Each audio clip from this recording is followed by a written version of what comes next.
Let Rasulullah sallallahu alayhi wasallam tell you and I goal setting from an authentic hadith. One time Rasulullah sallallahu alayhi wasallam, he visited an A'rabi, a villager. فَأَكْرَمَهُ, that villager, he honored the Prophet sallallahu alayhi wasallam, meaning honored the guest.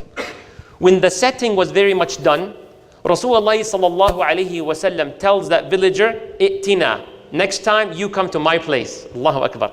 Number one, the Prophet's humbleness in going to a villager.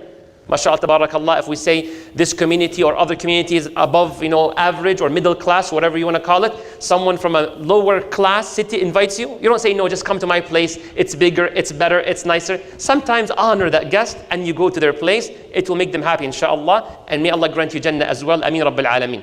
So Rasulullah sallallahu alayhi wa sallam goes to that villager. He honored him. And then he says, now you come to my place next time.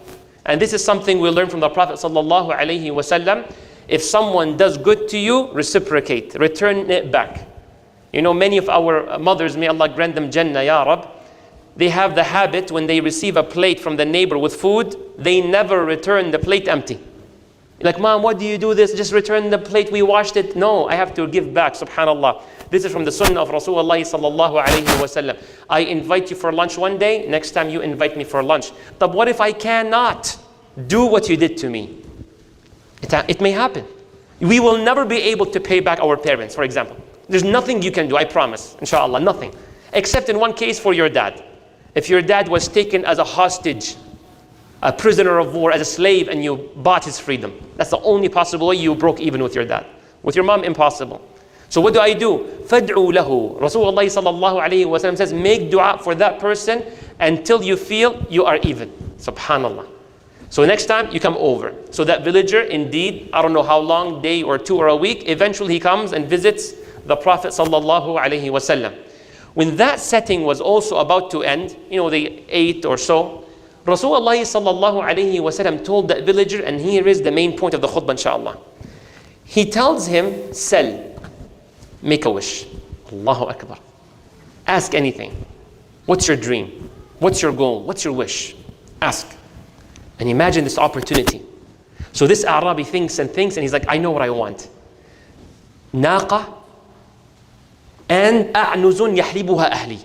I want a camel, a large camel that is pregnant. And a lot of goat, so also my family can milk. And that was a very prestigious, very rich thing at that time. People of wealth have this, like a very fancy car, fancy house. That's pretty much what he kind of asked for.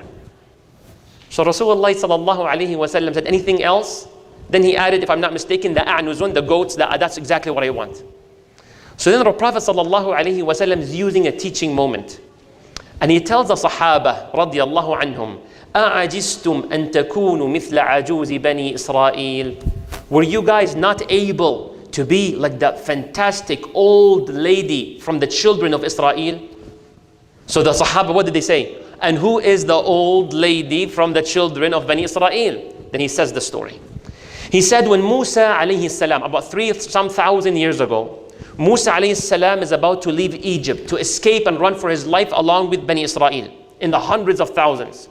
They left during the night time. فَضَلُّوا الطَّرِيقِ. They lost their way. It became so dark they can't see nowhere, they don't know where to go. فَقَالَ Musa said, مَا هَذَا? What's going on? Fir'aun, it's a matter of time till he knows Musa's running away with Bani Israel. So we may get captured. مَا هَذَا? What's going on? فَقَالَ عُلَمَاؤُهُم. The scholars of Bani Israel said, when Yusuf alayhi salam, that's about 400 years approximately before this moment, when Yusuf alayhi salam was about to die, أخذ من عند الله موثقة أو من عند الله موثقة. He took a promise from us that if you, Bani Israel, were to ever leave Egypt, take my body with you. If you guys ever leave Egypt, take my body with you. So the scholars of Bani Israel knew that, but maybe hastiness, they want to run away from Fir'aun, whatever the case is. So right when Musa alayhi salam, he heard that, he said, أين قبره? Where's the grave of Yusuf? They said, there's only one person that knows. From the hundreds of thousands of Bani Israel, one person. Who is that person? The old lady from Bani Israel. Bring her. So she comes to Musa alayhi salam. So Musa alayhi salam tells her, I want from you to direct us to the grave of Yusuf alayhi salam. She said, لا والله حتى تعطيني سؤلي. No, no, no, no, no, no. Doesn't work like that. I will give you what you want, but you give me what I want. Allahu Akbar. She's speaking to Musa alayhi salam, respectfully. You give me what I want, I will tell you where the grave is at.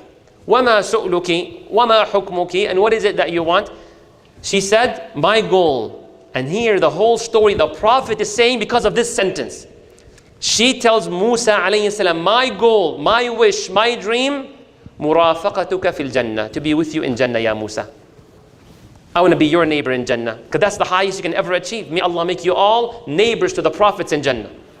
That's the elite. There's nothing beyond that. Allah says in the Quran, these are the ones أَنْعَمَ اللَّهُ عَلَيْهِمْ مِنَ النَّبِيِّينَ وَالصِّدِّيقِينَ وَالشُّهَدَاءِ وَالصَّالِحِينَ وَحَسُنَ أُولَٰئِكَ رَفِيقًا. Allah gives you the 4 levels. Prophets, truthful, siddiq, martyrs, righteous. And they are great companions. So she aimed for the highest. What did Musa alayhi salam do? فَكَرِهَ أَنْ يُعْطِيَهَا ذَلِكَ. He felt uncomfortable telling her, I got you. I will ask Allah for you. He didn't feel comfortable. But why? He didn't feel that she earned it. People give up their lives to attain this level. People donate their wealth and half of it and all of it to attain this level. People save money to perform Hajj and do this and do that and sacrifice their day and night for this. And because you were a point of the location of the grave, because of this, which an information you got without much work, because of your old age, now you want to be the neighbor of the Prophet? I'm sure he would love for her to be there. He loves, but he doesn't feel strong enough to go to Allah, Ya Rabbi, Ya Allah, please, Ya Allah, this lady. There's not that fuel. فَأَوْحَى اللَّهُ إِلَى مُوسَى. So Allah revealed to Musa, أَنْ أَعْطِهَا سُؤْلَهَا. Tell her her dream will come true. Allahu Akbar. Tell her she deserves it. Ya Allah. On what basis? Because of what she has in her heart that Musa does not know. Only Allah knows the qalb. Allahu Akbar. There's something in this heart of this lady which has been manifested in her wish. She could have asked for anything. A gold as heavy as a cow. She could have asked to be on the first row to escape away from Pharaoh, the least risk involved. She could have asked Musa to ask Allah to prolong her life. All of this she could have. But the true colors of yours and mine shows up in these moments. Her true colors appeared. She has a moment to make an ultimate wish. She said, your neighbor in Jannah. So Allah says she deserves it. That's her heart speaking. Allahu Akbar. So this is a goal setting Rasulullah sallallahu alayhi wa sallam is teaching us. She did everything that she can and that was her capacity. So Musa tells her, Allah gave it to you. You're going to be our neighbor in Jannah, inshallah. But let me continue the hadith. The way Rasulullah sallallahu alayhi wa sallam continued the story. When she was given that promise, she told them, let me tell you where the grave is at.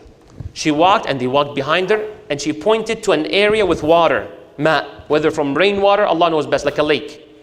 She said, empty all the water. So they emptied all the water. She said, uhfuru, dig, and they dug. فَوَجَّدُوا عِظَامَ يُوسُف, the body of Yusuf alayhi salam. فَحَمَلُوهَا, then they grabbed the body and they lifted it, and now they're walking with it. But what happened? Allah gave them light as if it was the day. Remember, they traveled during the night. وَضَلُّ الطَّرِيقِ, Allah shined light. And subhanAllah, something to appreciate. When you follow the Prophet's commands, Allah puts light in your way. Allah puts light in your heart, in your sight, in your hearing, everything. May Allah put barakah in our lives. Don't discredit Musa. Musa is a great leader, but sometimes the fault is not in the leadership. It's in the followers. Musa was great, but the ulama, they know that they need to bring the grave and dig it, but they didn't, subhanallah. So learn this goal setting from Rasulullah sallallahu alayhi wa sallam. Aim high, keep your eyes on the prize, which is Jannah. May Allah grant it to all of you. I say what I said, wa astaghfirullah li wa lakum. So seek Allah's forgiveness, He is the most forgiving. This wonderful old lady from Bani Israel showed you and I what high ambitions look like. But this is not something 3,000 years ago, but this is also Sahaba and inshallah during our time as well. One time Rasulullah sallallahu alayhi wa sallam was speaking to the Sahaba, explaining the gates of Jannah. So he said there's a gate of Jannah for Salah. And there's another gate of Jannah about Sadaqah, charity. And people will be called, oh, you who excelled in charity, this gate is for you. What an honor. There's another gate, those who excelled in Salah and Sunnah and voluntary and so on. This gate is for you. And there's another gate called Ar-Rayyan for those who excelled in fasting. What an honor to be called. So at the end of the hadith, Abu Bakr as-Siddiq radiyallahu anhu, he asks Rasulullah sallallahu alayhi wa sallam. He shows you and the Prophet will show you what is it that you should seek? How should your ambitions be? Don't be of those that say, if I am protected from Jahannam, wallahi, this is the greatest thing. La. If I just enter Jannah, just one foot in Jannah, that's the last. What better than that? La. That's not your attitude. So Abu Bakr Siddiq tells Rasulullah sallallahu alayhi wa sallam, Ya Rasulullah, is it possible for one person to be called from every gate? Ya Abu Bakr, come here, Abu Bakr, come here, Abu Bakr, come here, Abu Bakr, come here, Abu Bakr, every gate. Look at his ambition. The Prophet said two things. Na'am, yes, it's possible. Wa arju an takuna minhum, and you're one of them. This is how we should be. Abu Bakr Siddiq will not give more than Uthman. Abu Bakr Siddiq will not fight better than Khalid, radiallahu anhu. Abu Bakr Siddiq may not pray more than Ibn Umar and Abdullah ibn Amr. But he will do everything within his capacity to reach his level of excellence.